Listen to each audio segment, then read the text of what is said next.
Hi guys, today I'm going to review The Dark Lord of Derkholm by Diana Wynne Jones.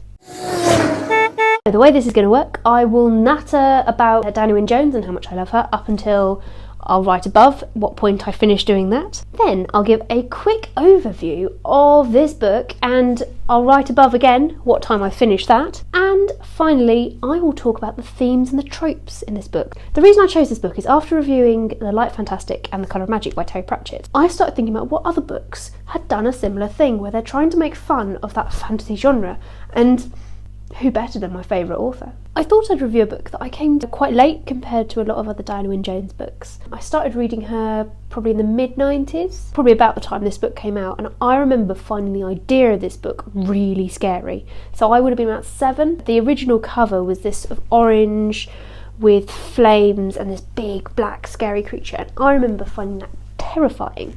So I didn't read it. I then went on to read the Chrestomanci series, the Delmark Quartet, Archer's Goon and the TV series, which is excellent. I remember being disappointed with the Howl's Moving Castle film. And then a couple of years ago, I'd got to the stage where I think I've now only got Dog's Body left to read and Spellbound. This was the first of the books when Diana Wynne Jones died that I thought, better give it a go, might like it. And I did. Whereas Pratchett has a much more subtle style. He doesn't bang you on the head with what he's doing quite as much as Diana Wynne Jones does.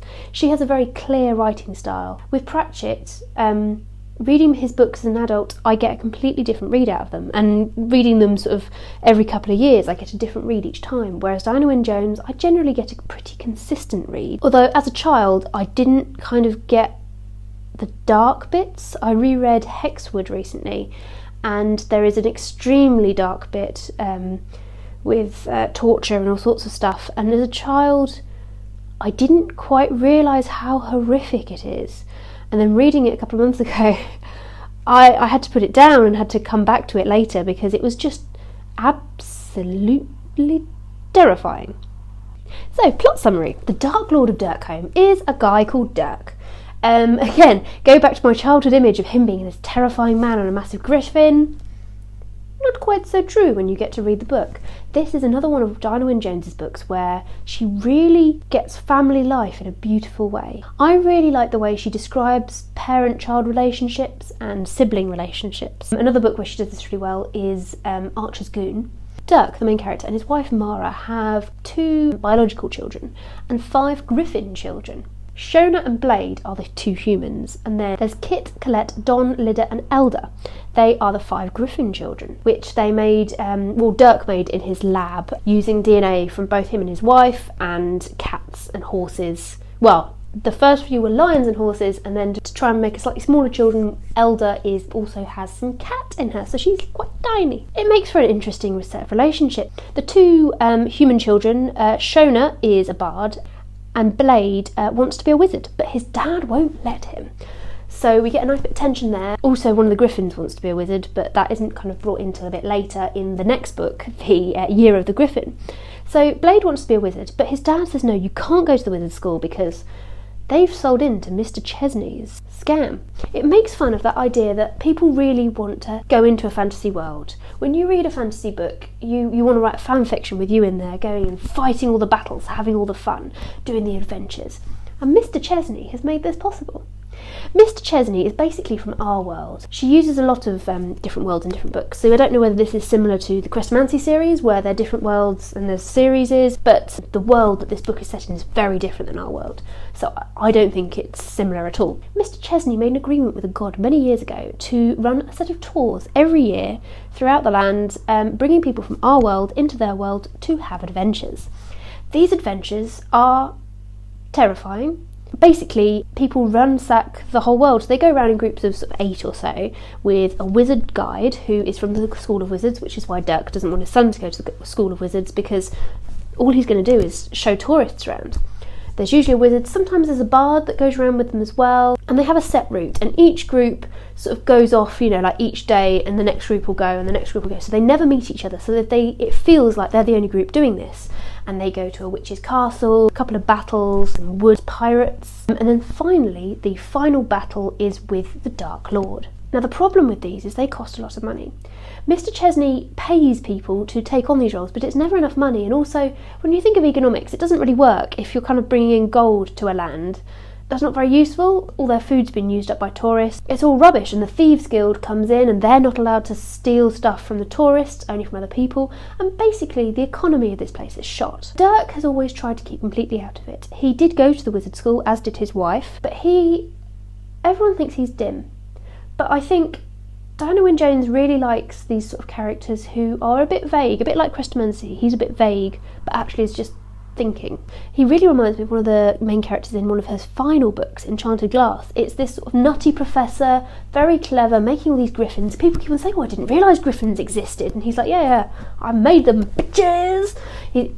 That's not a very good impression of him, but, you know, paraphrasing. He's been keeping out of these wars for years, and these tours, keeping away from all this, making sure that Derkholm, his house, and the village around it are kept safe, they're not ransacked. Then Corrida, who runs the wizard school, she's trying to stop these tours. We have the scene where all the sort of high-powered, the high priests, Corrida, who is in charge of the wizard school, King something or other, there's loads of people, high-up people come and say, right, we need to stop these tours.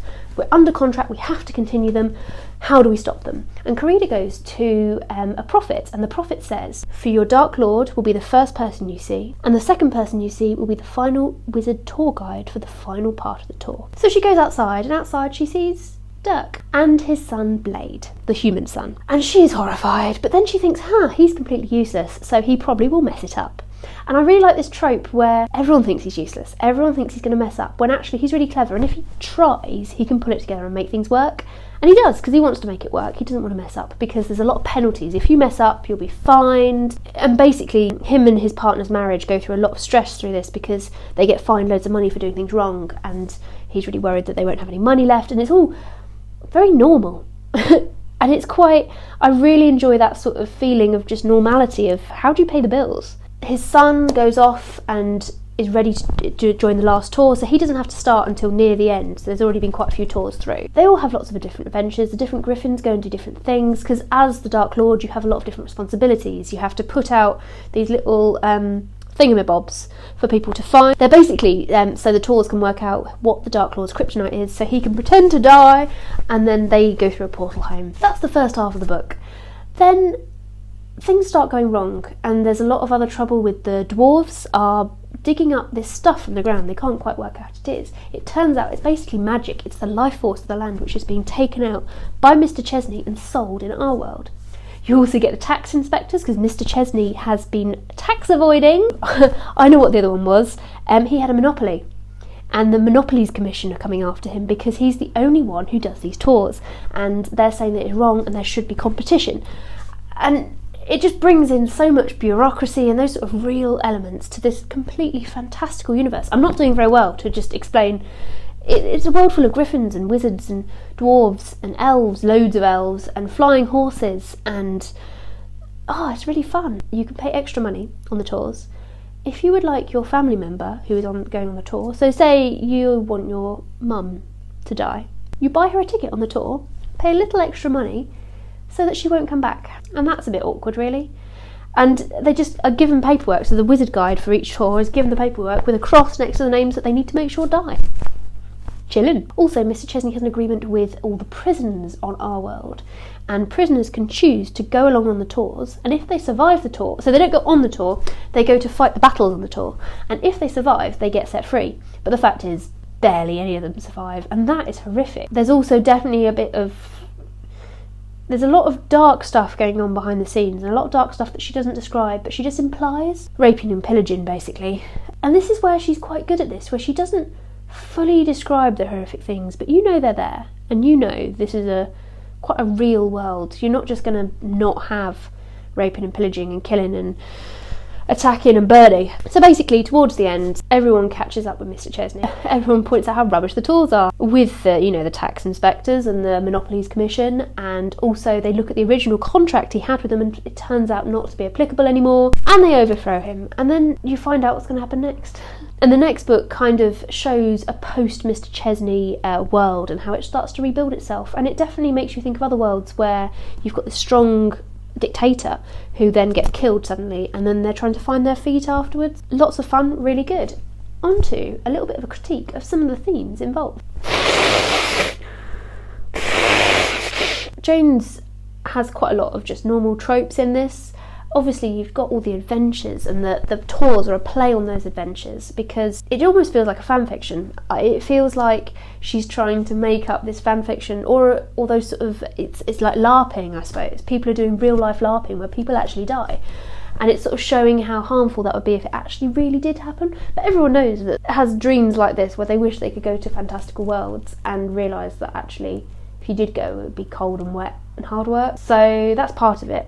A lot of the visitors complain a lot about the food, about the cold, about the uncomfortable clothes, because they have to wear sort of other world clothes when they go over there. And imagine having to wear sort of layers of wool and corsets and whatever else all the time. If you're not used to it, it's not that comfy. There's a really funny scene where the king has to pretend that he's been taken over by a magic crown that takes over his mind, and he doesn't want to, because previously when people have used that crown, they've gone goo-goo afterwards. So he pretends that he's gone goo-goo using wearing the crown, and he's awful at it. He's terrible at it. But everyone lets him do it because, frankly, they don't want him to go goo-goo because it's a bit pointless. So I quite like that trope of the bad acting. Also, this whole thing about Dirk being clueless and useless, but actually being, when he actually pulls it together, he's not too bad. That's what's called the Batman Gambit. No, I'm just going to move back because there's a cat. Come on. The Batman Gambit is around having a plan that involves people doing exactly what you expect them to do. One inconsistency that I thought was quite interesting, and I think it was, I think too much of Diana Wynne Jones as a writer to think that this was an accident, is early on Corrida is trampled by a pile of animals, and she has a pile of broken bones that means she has to be magically healed, is in a coma for most of the book. Whereas later on Revel gets trampled, and Revel isn't magical, and is kind of fine. But I think it's sort of playing, once you're in the adventure, quite often people don't seem to get injured. And it doesn't quite fit, but it feels like one of those things where she's playing with it. Another trope in there was when Corrida realised that she'd been causing harm, and she just sort of says sorry and then is forgiven, and it's all just a bit like, yeah, you're baddie though, you should be a baddie. And she's not, but because she sort of shouldn't be a baddie, they just let her off. Dirk is a parody of the general Dark Lords that you know. Again, going back to the fact that when I was 7 and I saw this, I thought, I'm not reading this. Dirk looks really scary. The Dark Lord of Derkholm. But actually, as soon as you read the book, you realise he is just I think I'd want him as my dad. He's lovely. He's really caring for his children. When he thinks one of them's died, he goes and sulks. Well, he doesn't sulk, he goes and just cries and gives up. Whereas the baddie actually turns out to be Mr. Chesney, and Mr. Chesney is this sort of big, bad, dark baddie. He is quite manipulative. He's a cold opportunist. It's that contractual wrangling that just gets you. Whereas Dirk is an anti-baddie, but he has to play the baddie, and it's really interesting to see how he tries to make that happen. It also makes me think of plays. When you look at actors doing stuff, it looks really pretty, it looks beautiful, it looks efficient and smooth, but then when you see behind the scenes, you realise people are costume changing. If you've ever had to wash costumes every night, it's hell. And you see this when Mara is the evil queen. She's complaining about how much bed linen they're going through, and they only have enough for one set of guests at a time. So they have to wash it every single day for the next set of guests. These realistic things that makes you think about how these sort of stories could actually exist, and you can't wash them by magic because magic has limitations. There's also anti-tropes like Suki, who is a brainless beauty who actually turns out to be quite clever. She's sort of going along with it, and I won't give a spoiler exactly who she is, but she's on one of the tours as a guest, and she kind of just seems to be complaining and it turns out she's like a reasonably clever, nice person. Also, Dirk has magical cats. Cats are obviously magic, but this also subverts the idea that creating life is bad. A lot of people think that Dirk is evil because he keeps to himself, he's quite quiet. A lot of people he doesn't really talk to that many people. After he left school, he just went off to his house and made griffins and other fantastical animals. And a lot of people think he's evil because he's making all these animals, and this sort of, it makes you think of the flying monkeys in The Wizard of Oz. It's almost like he's pretending to be a god. There's a lot of superstition around that it makes you evil. You're trying to replace the gods. And the gods in this world definitely hold a high esteem. They don't take part in the tours. And there's a big subplot where Mr. Chesney says he wants a god to appear, and the high priests all say, flip no, we can't control our gods, and Mr. Chesney's like, don't care, contractual. But the life he's creating is very thought through. He's not creating monsters, he's creating really interesting animals that he sort of potters about, and it's what he does to calm down. If he's getting stressed, people are not being very nice to him, he'll start imagining animals to create, and it's quite nice. And they're also mostly intelligent. His flying horses are really intelligent. Again, it's another factor that means that people think he's evil when actually he's not, and he is literally the designated villain. And I love that, how a lot of badly written fantasy has the designated villain. There's just one villain who is evil, super evil, black and white, nothing, and that's Dirk. Ish. Dirk has a lot of fun finding different ways to die. In the end, he kind of gets bored, and he does this sort of proper Disney villain death where he does a little monologue while he waits for the tourists to realise that he's on a bottomless pit, and then they open up the trapdoor and he dies. Yeah. I need to look into how many books have a Thieves Guild, because the Thieves Guild really sounds very much like the Discworld one. They're gentlemen thieves. The head of the Thieves Guild is one of the richest people in the world, and it's just quite a interesting concept which I haven't seen in that many other books. Going back to the gods, the gods do take part, but they're much more subtle, and they do that sort of thing where they hide as a person and pretend to be someone and guide people along rather than outright appearing as gods, which is what Mr. Chesney wanted. They're not on Mr. Chesney's side. The dragons in this are amazing. Well, there's only really one dragon. Dragons need gold. Mr. Chesney has worked out exactly how much gold dragons need to survive. Not too much, just enough. I don't know if they feed off the force or something, so they each have exactly enough to survive, but no more. And it's quite sad. And when Scales comes along, he's an old dragon who nearly died and he'd been asleep for years, and he comes back and he's like, what the flickle? He again is part of Dirk's sort of plan to try and fix things and to try and disrupt the status quo. I do really enjoy all the bits about the maintenance behind the scenes in this. There's just so many parts about the logistics of getting people through these quests and making sure everything's cleaned up afterwards. All the villagers have underground hovels to live in, so that when they pre-destroy their houses before the people come along, and then they live in their hovels while they wait, and then build up their houses afterwards, and they put in electricity and stuff so that it's all ready to go. Quite often in fantasy you do get these people who, you know, they are someone stupid, or they're pretending to be someone stupid, or they're pretending to be someone irrelevant, and then at the end there's this big reveal. Basically, Blade's tour party of, I think it's 6 or 8 people, every single one of them comes out as something, and it's brilliant how it just sort of slowly flips out through the book, and it's one of those tropes where you're just like, oh, another one, oh, and that one, what about that one? Oh, no, she is too, so it's him. Oh well. Oh, and there's this big trope around how Mara and Dirk are together, and everyone's like, how did Dirk get such a nice girl as Mara? And that's partly why Corrida, who's in charge of the wizard school, hates Dirk, is because Mara was engaged to Corrida's brother or something, and then left him for Dirk. But Dirk's just lovely, and I don't think he's that ugly. I don't know, it's hard to tell. And so again, that's another one of those tropes where it's just sort of quite a banging on your head. Lastly, Dirk spends a lot of the book trying to work out how to make mermaids, which I wonder how he knows what they are if they don't exist. And it's interesting, but he doesn't end up making them. In the end, he decides to make wigged humans, which then appear in the next book. That was a very quick rundown of some of my thoughts and some of the tropes that Diana Wynne Jones used in her book. What did you think of this book? Let me know in the comments. I love this book. It's really nice. Thanks for watching. Do the like, do the subscribe, and goodbye.